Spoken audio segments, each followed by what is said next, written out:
Welcome to the Tech Egg. Don't get scrambled. Enjoy the video. You start by fixing the fundamentals.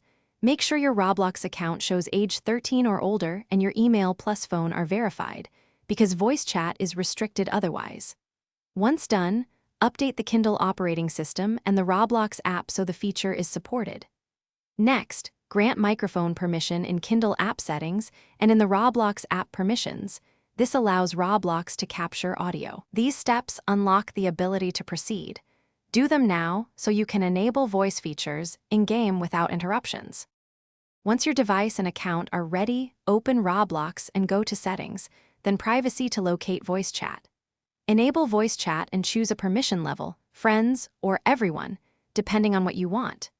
Make sure the in-game audio and microphone toggles are turned on, then join a game that supports spatial or party voice chat. Some experiences disable voice.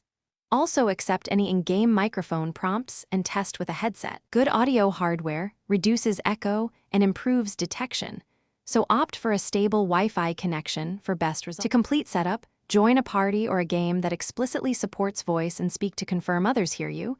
Check the headset and input meter in Roblox. Adjust volume and microphone sensitivity in-app and on your headset so peers don't get clipped audio. If voice still fails, restart the Kindle in Roblox, clear the app cache, and reinstall the app to refresh permissions. Key troubleshooting tip: recheck account age, email/phone verification, and microphone permission. Most failures trace back to one of those being incorrect or missing. Thanks for watching. Consider subscribing if I helped unscramble your problems.